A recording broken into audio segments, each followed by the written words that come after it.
À l'écoute des RFI en direct de Paris, il est 18h, 16h, temps universel.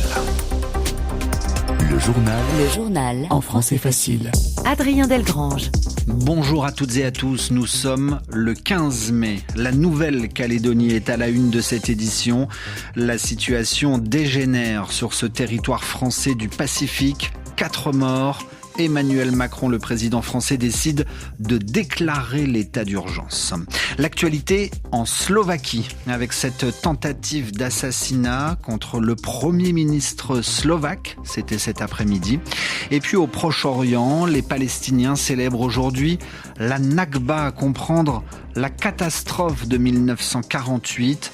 Quand après la création d'Israël, environ 760 000 personnes ont dû quitter leur maison et leur village.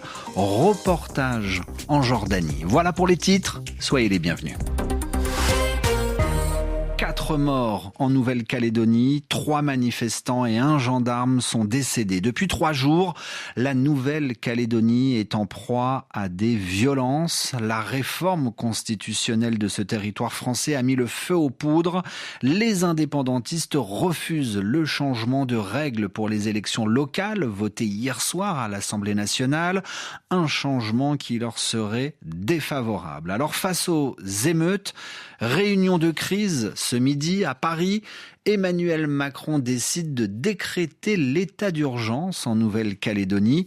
L'objectif, selon le président de la République, est de faire revenir l'ordre républicain sur ce territoire. Mais alors, en quoi consiste cet état d'urgence ? Réponse avec vous, Olivier Sherman. L'état d'urgence est décrété en cas de péril imminent résultant d'atteintes graves à l'ordre public. Concrètement, il permet de renforcer les pouvoirs des autorités civiles, les magistrats et officiers investis du pouvoir et de restreindre certaines libertés publiques ou individuelles.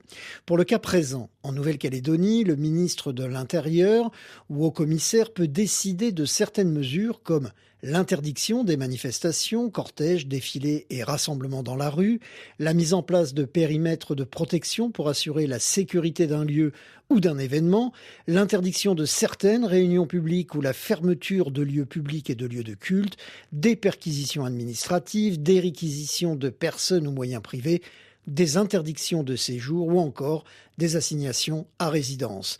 L'état d'urgence ne décide en rien l'affectation des forces de l'ordre dans le territoire concerné. Sa durée court sur 12 jours et peut être prolongée, mais il faut alors une loi votée par le Parlement. Les réactions politiques suite à l'instauration de cet état d'urgence en Nouvelle-Calédonie, avec celle du Rassemblement national par la voix du député RN Julien Audoul. Il faut évidemment tout mettre en œuvre pour restaurer l'ordre, pour restaurer la concorde. Et en premier lieu, c'est protéger les biens et les personnes et faire en sorte que l'ordre républicain soit rétabli. Évidemment, Marine Le Pen avait demandé très tôt justement l'instauration de l'état d'urgence. Le président de la République a embrayé, peut-être un peu tardivement. L'urgence, c'est protéger nos compatriotes. Incendier un bâtiment, s'en prendre à des civils, piller des magasins. Tout cela n'est évidemment pas des revendications politiques, mais c'est de la violence pure. Donc ça n'a rien à faire là et ça doit être évidemment sévèrement réprimé. Le député RN Julien Audoul, propos recueillis aujourd'hui à l'Assemblée nationale par Aurélien Devernois. Le journal En français facile. en français facile. En Slovaquie, le Premier ministre entre la vie et la mort. Robert Fico, gravement blessé par balle. Il sortait d'une réunion lorsqu'un homme lui a tiré dessus. L'assaillant a depuis été arrêté par la police. On ne connaît pas encore ses motivations.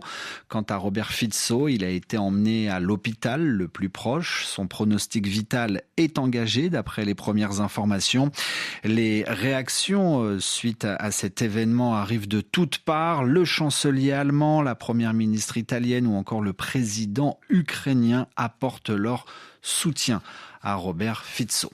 L'actualité aux États-Unis, où ils vont se faire face. Ils seront face à face le 27 juin prochain. Les deux principaux candidats à l'élection présidentielle américaine, Joe Biden, Donald Trump, débattront lors de cette campagne américaine. C'est ce que vient d'annoncer la chaîne américaine CNN qui organise cet événement.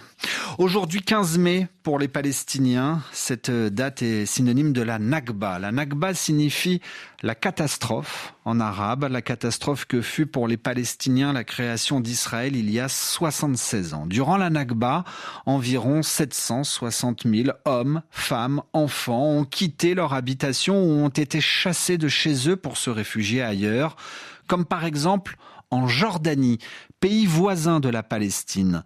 76 ans après la création de l'État d'Israël, les espoirs de retour en Palestine des 3e et 4e générations de réfugiés s'estompent, s'amenuisent. Reportage RFI en Jordanie, Mohamed Erami. Le 76e anniversaire de la Nakba pour le réfugié palestinien octogénaire Hassan al-Hatawi se déroule cette année avec son petit-fils d'une manière différente. La guerre israélienne dans la bande de Gaza leur a fait perdre une grande partie de leur espoir de retourner un jour dans la ville de Haïfa, d'où l'octogénaire est parti avec sa famille pour s'installer dans le camp de réfugiés palestiniens de Taliya en Jordanie. Il n'existe aucune religion sur Terre qui accepterait que nous restions déplacés et réfugiés comme nous le sommes actuellement. Tout ce que je veux avant de mourir, c'est de la terre, de l'endroit où je suis né pour pouvoir la placer sous mon oreiller chaque nuit. Quant à la 3e génération de la Nakba, représentée par Khaled, âgé d'une 20aine d'années, il tente toujours de sortir du cercle des réfugiés et recherche une stabilité économique et familiale, malgré son adhésion au droit au retour en Palestine. Franchement, nous en avons assez d'être des réfugiés et je veux trouver un travail, construire une maison et me marier. Mais je n'oublierai jamais ma terre, la Palestine, et nous y retournerons un jour. Comme chaque année, Adel et un certain nombre de jeunes du camp sont sortis pour participer à des manifestations près de l'ambassade israélienne en Jordanie pour commémorer la Nakba de leurs grands-parents et exiger le retour dans leur pays d'origine. Venons-en à présent à la guerre en Ukraine. En Ukraine où l'offensive russe se poursuit dans le nord de Kharkiv, région où s'est ouvert vendredi dernier un nouveau front. L'état-major de Kiev annonce pendant la nuit avoir rebroussé chemin, replié une partie de ses unités de certaines zones du secteur, laissant entrevoir de nouveaux gains territoriaux pour les Russes. De nombreux habitants tentent de fuir les combats. Reportage en Ukraine, Stéphane Siour. Volontaire dans une association humanitaire de Kharkiv, Slava fait tous les jours des allers-retours multiples dans le centre de Vovchansk pour extraire les civils pris au piège des combats. Une mission de plus en plus difficile, dit-il, sautant de sa voiture en arrachant son gilet pare-balles.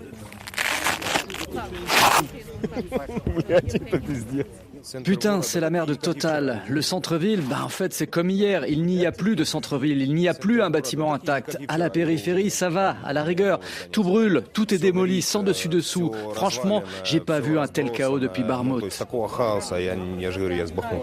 D'après tous les témoins, les assaillants russes ne s'engagent au sol qu'après des vagues de bombardements massifs, dont la ville de Vovchansk pourrait ne jamais se remettre. Au bout de 3 jours, Victor, un ouvrier de 35 ans, a décidé de partir avec sa femme et ses enfants pour les mettre à l'abri.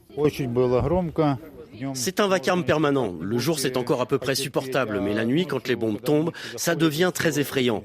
Je ne m'y attendais vraiment pas à cette nouvelle offensive et tout ça. J'ai mal à la tête de tous ces bombardements. Je ne m'y attendais pas. Durant la première occupation en 2022, Victor avait abandonné son travail à la briqueterie pour garder discrètement les vaches dans les champs, loin des regards russes. À l'évocation d'un retour sous le joug russe, il ne donne qu'une seule réponse, jamais. Plus jamais. Stéphane Siour dans la région de Kharkiv, RFI. Et puis retour à l'actualité française dans ce journal suite à l'attaque mortelle hier d'un fourgon pénitentiaire. Interpol, l'organisation internationale de police criminelle, annonce avoir diffusé une notice rouge pour localiser le délinquant Mohamed Amra qui s'est évadé lors de cette attaque mortelle. Quant aux organisations syndicales des agents pénitentiaires, ils bloqueront demain pour le 2e jour d'affilée toutes les prisons de France. Ainsi se referme ce journal. Où que vous soyez sur la planète, merci à tous de l'avoir écouté.